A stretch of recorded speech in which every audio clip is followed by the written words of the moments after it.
এই পুলিশ অফিসারটি প্রত্যেক দিন একটা ভিখারিকে খেতে দিত।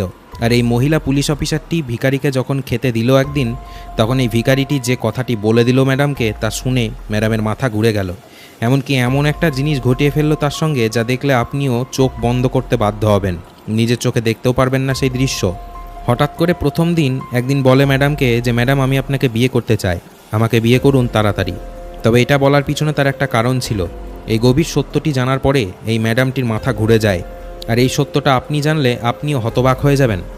একটা মানুষের সঙ্গে একটা মানুষের ভালোবাসা হতেই পারে, কিন্তু এরকম যদি ঘটনা ঘটে তাহলে খুব সাবধান। আর এই পুলিশ অফিসারটা এই ভিখারিটির সঙ্গে যা করলো তা দেখলে আপনি অবাক হয়ে যাবেন। শেষ অবধি দেখুন, সব কিছু দেখাবো এই ভিডিওতে। ভিডিওটার শেষে বিশ্বাস করতে পারবেন না যে এরকমটাও হতে পারে। প্রত্যেক দিন ভিড়ভাট্টার মধ্যে চার মাথার মোড়ে একটা স্করপিও গাড়ি এসে থামতো। আর এসপি ওই স্করপিও কালো গাড়ি থেকে নামতো। নাম ছিল তার নিহারিকা। মানুষ তাকে খুবই ভালোবাসত। সে অত্যন্ত কঠোর একজন এসপি ম্যাডাম ছিল। প্রত্যেক দিন সে রাস্তার ধারে বসে থাকা একটা ভিখারিকে কিছু টাকা দিয়ে সাহায্য করত। আর ওই মানুষটি প্রতিদিন মাথা নিচু করে ধন্যবাদ জানাতো ওই ম্যাডামকে। আর ম্যাডাম মন খুশি করে সেই জায়গা থেকে চলে যেত টাকা দেওয়ার পরে। তবে লোকটি কোনোদিনও 1 টাকাও চায়নি ওই ম্যাডামকে। ম্যাডাম ইচ্ছা করেই তাকে প্রতিদিন এসে টাকা দিয়ে যেত। আর এই ঘটনাটি অনেক মানুষের চোখেও লেগে যায়। অনেকে ভাবতো যে এটা কেন হচ্ছে, এসপি ম্যাডাম প্রতিদিন এসে এই লোককে টাকা কেন দিয়ে যায়, কিন্তু কেউ তার আসল সত্যতা জানতো না। এই নিহারিকা ম্যাডামের স্বামী 2 বছর আগে অ্যাক্সিডেন্টে মারা যায়। তারপর থেকেই তার জীবন সম্পূর্ণরূপে বদলে যায়।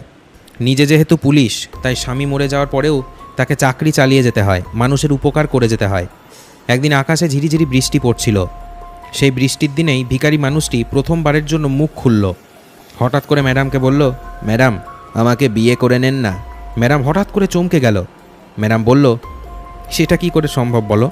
আর এই কথাটা মুচকি হেসে বলল ম্যাডাম, যেন সে খুব হালকাভাবে নিয়েছিল বিষয়টি। পরের দিন যখন ম্যাডাম টাকা দিতে আসলো, তখন সে বৃদ্ধ ব্যক্তিটি টাকাও নিল না ম্যাডামের কাছ থেকে।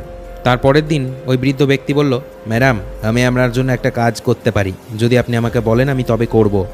ম্যাডামকে কানে কানে গিয়ে ওই বৃদ্ধ মানুষটি বলল, ম্যাডাম আমি কিন্তু বড়সড় একটা হামলার ছক আপনাকে আগে থেকে জানিয়ে দিতে পারি, যদি আপনি বলেন। ম্যাডাম তখন ওই কথাটি শুনেই আঁতকে উঠল এবং মনে মনে গভীর চিন্তায় ম্যাডাম ব্যস্ত হয়ে পড়ল। মনে মনে ম্যাডাম ভাবতে লাগলো, এই বৃদ্ধ ব্যক্তি আবার কোন হামলার ছকের কথা আমাকে বলতে চায়। গভীর রাত্রি, রাত তখন 2:30 বাজে। ওই চারমাথা মোড়ে কোনো লোক আর কোনো মানুষ নেই। তবে ওই ভিখারি ব্যক্তিটি ওই সময়তে চুপচাপ ওখানেই বসে আছে। সে যেন অন্ধকার গলির ভিতরে কিছু একটা দেখছে। কিন্তু সকালবেলাতেই এসপি নিহারিকা ম্যাডাম কালো স্করপিও গাড়িতে করে ডিউটি